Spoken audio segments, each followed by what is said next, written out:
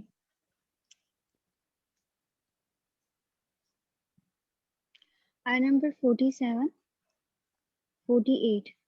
اور اہل اعراف بہت سے آدمیوں کو جن کے ان کے قیافہ سے یعنی چہروں سے پہچانیں گے, پکاریں گے کہ کہیں گے تمہاری جماعت اور تمہارا اپنے آپ کو بڑا سمجھنا تمہارے کچھ کام نہ آیا. تو یہ اہل اعراف جو اس میں کہا گیا ہے کہ یہ لوگوں کو ان آدمیوں کو ان کے چہروں سے پہچانیں گے جو آئیں گے. اور اہل اعراف کا جو میں نے یہ تفسیر میں پڑھا تھا کہ وہ لوگ ہوں گے جن کے نامہ اعمال نہ تو نیکیاں زیادہ ہوں گی اور نہ ہی برائیاں زیادہ ہوں گی. تو یہ لوگ اعراف میں ہی رہ جائیں گے اور نہ ہی جنت میں اور نہ دوزخ میں جائیں گے. تو یہ پھر کہیں گے کہ ہے کوئی جو ہماری شفاعت کرے, تو حضرت آدم علیہ السلام کے پاس پہلے جائیں گے اور وہ بھی ان سے کہیں گے کہ میں اس چیز سے بے خبر ہوں. پھر وہ اپنے ان کو موسیٰ کے پاس بھیجیں گے اور پھر ایٹ دا اینڈ پہ جو ہے نا وہ آپ جو ہے یہ سارے حضرت محمد صلی اللہ علیہ وسلم کے پاس جائیں گے شفاعت کے لیے. اور وہ پھر آپ صلی اللہ علیہ وسلم کہیں گے کہ ضرور کیونکہ میں ادھر شفاعت کے لیے ہوں.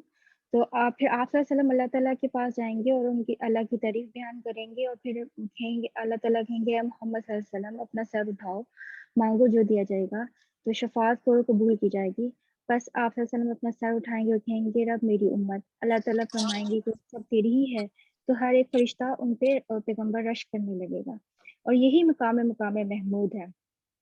پھر ان سب کو لے کر وہ جنت میں جو ہے وہ چلے جائیں گے اور جنت کا دروازہ کھلے گا اور وہاں پہ ایک نہر ہوگی جس کا نہر ہوگا نہر الحیوان. ان کے دونوں کناروں پر سونے کے محل یا کود سے جڑواؤں کیے گئے ہوں گے اور سب ان میں غسل کریں گے اور پھر ان میں جنتیوں کی خوشبو پیدا ہو جائے گی.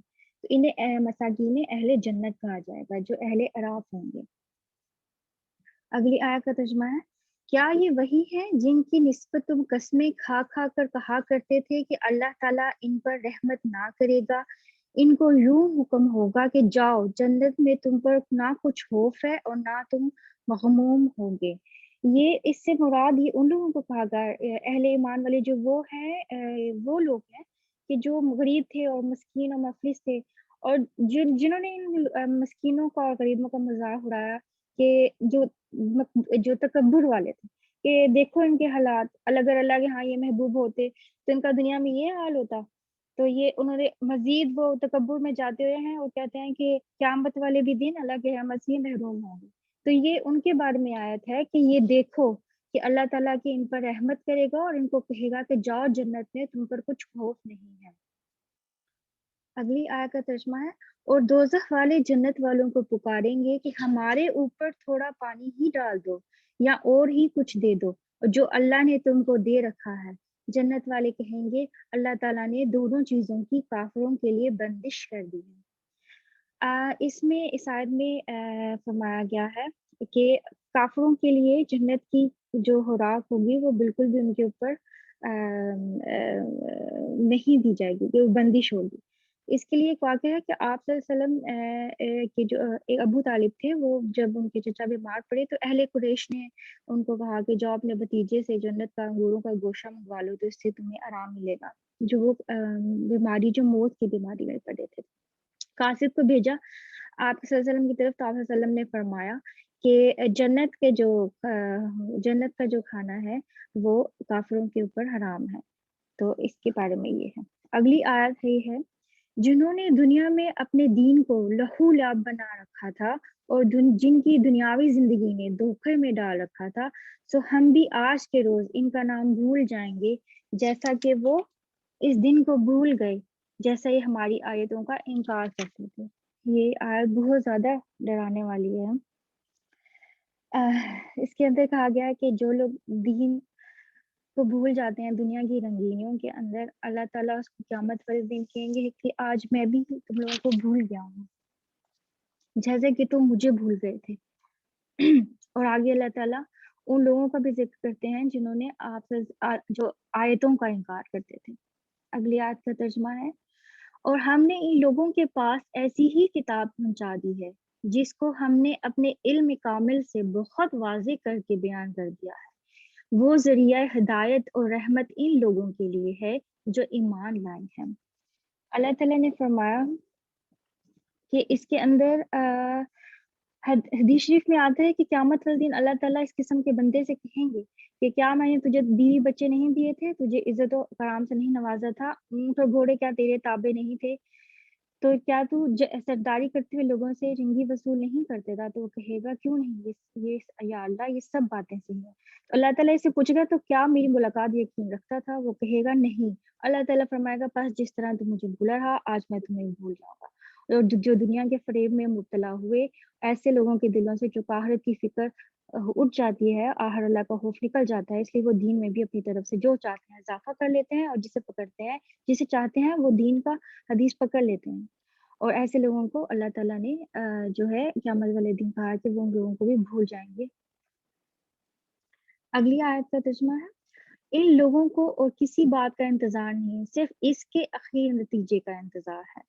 جس روز اس کا اخیر نتیجہ پیش آئے گا، اس روز جو لوگ اس کو پہلے سے بھولے ہوئے تھے یوں کہیں گے کہ واقعی ہمارے رب کے پیغمبر سچی سچی باتیں کر لائے تھے، سوا اب کیا کوئی ہمارا سفارشی ہے کہ وہ ہماری سفارش کر دے، یا کیا ہم پھر واپس بھیجے جا سکتے ہیں تاکہ ہم لوگ ان اعمال کے جن کو ہم کیا کرتے تھے اس کے برعکس دوسرے اعمال کریں۔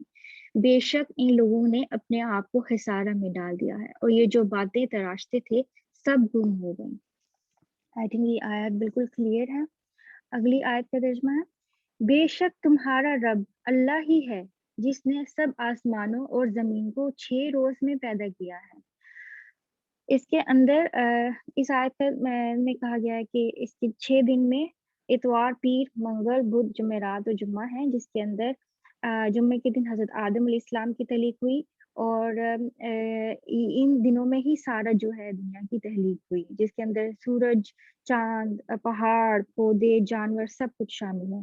اور اتوار کا دن اس لیے کہا جاتا ہے کہ اتوار کا دن اس کو سبت کہتے ہیں، یعنی کہ روک دیا گیا، تو اس کو اتوار والے دن اس میں یہ کہا گیا ہے کہ اس میں تخلیق روک دی گئی تھی۔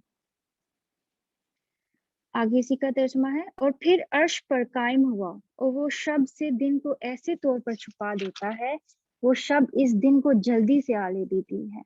اس کے اندر بالکل ایک سائنس بھی بتائی ہوئی ہے کہ جس طرح سے ایک سوچنے کی بات ہے سوچنے والوں کے لیے کہ جیسے چاند اور سورج کا اور شب کا جیسے سسٹم ہے کہ جو ہی چاند جو ہے وہ نکلتا ہے اور وہ رات ہو جاتی ہے، اور جو ہی پھر سورج نکلتا ہے اور دن کا چڑھ آتا ہے، تو یہ ہمیشہ جو ہے سسٹم جو ہے بالکل کنٹینیوسلی بہت اچھے سے چل رہا ہے، کسی انسان کے بس کی بات نہیں ہے۔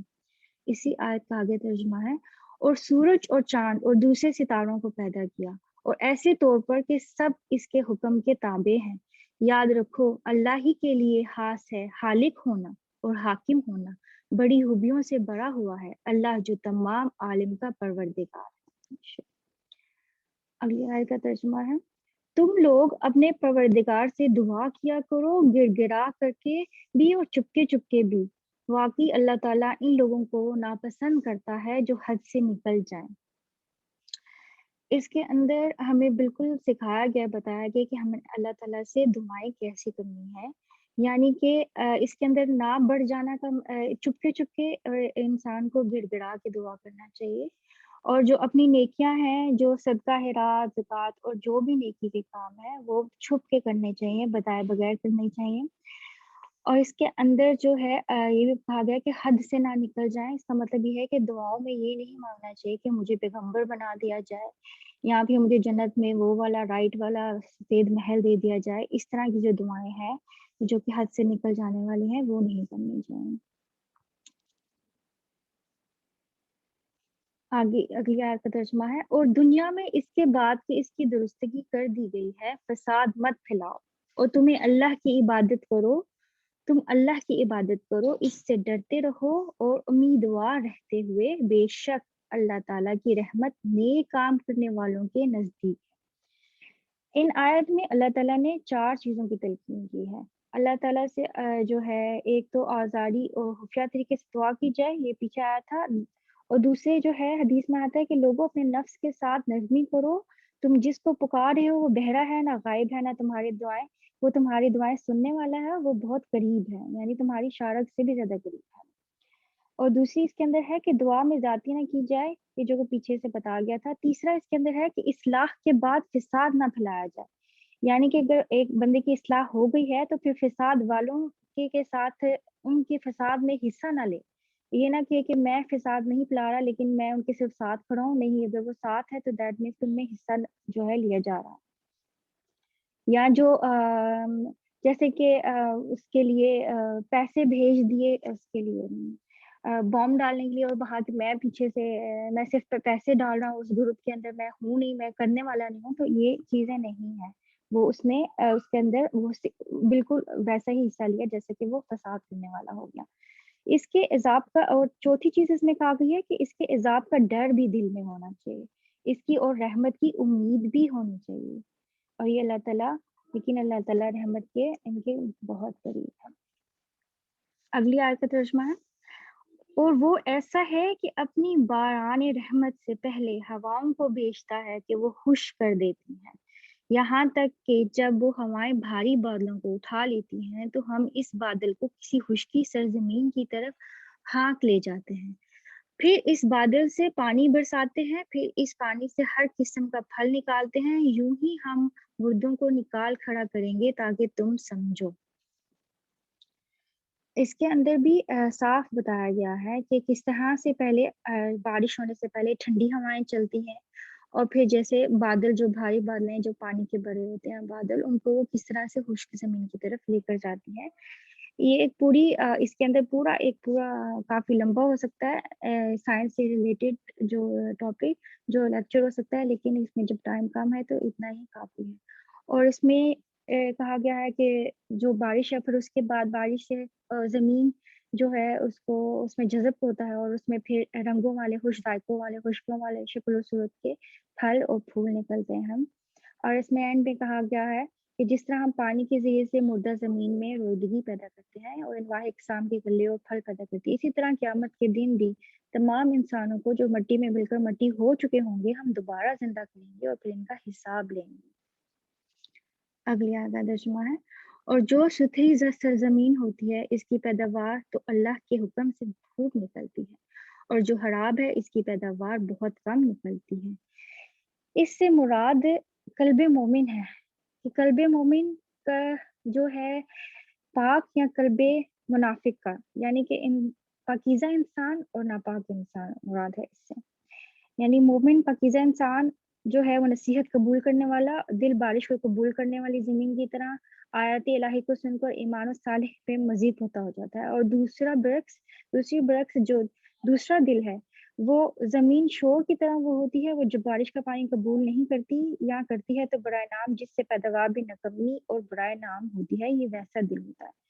ایک حدیث شریف میں فرمایا گیا ہے کہ اس طرح بیان کیا گیا ہے کہ رسول صلی اللہ علیہ وسلم نے فرمایا کہ مجھے اللہ تعالیٰ نے جو علم و ہدایت دے کر بھیجا ہے اس کی مثال اس موسلادھار بارش کی طرح ہے جو زمین پر برسی، اس کے جو حصے زرخیز تھے انہوں نے پانی کو اپنے اندر جذب کر کے چارہ اور گھاسوں بگایا، اور اس کے بعد سے سخت تھے جنہوں نے پانی کو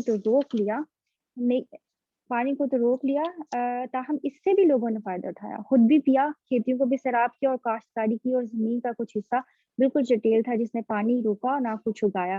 بس یہ اس شخص کی مثال ہے جس نے اللہ کے دین میں سے کچھ حاصل کی، اور اللہ تعالیٰ نے مجھے جس چیز کے ساتھ بھیجا اس سے اس نے نفع نہیں اٹھایا، بس خود بھی علم حاصل کیا اور دوسروں کو بھی سکھلایا۔ مثال اس شخص کی بھی ہے جس نے کچھ نہیں سیکھا اور نہ وہ ہدایت ہی قبول کی جس کے ساتھ مجھے بھیجا گیا، یعنی کہ جس نے فائدہ نہیں اٹھایا اور جو زمین بنجر زمین سے فائدہ نہیں ہوتا۔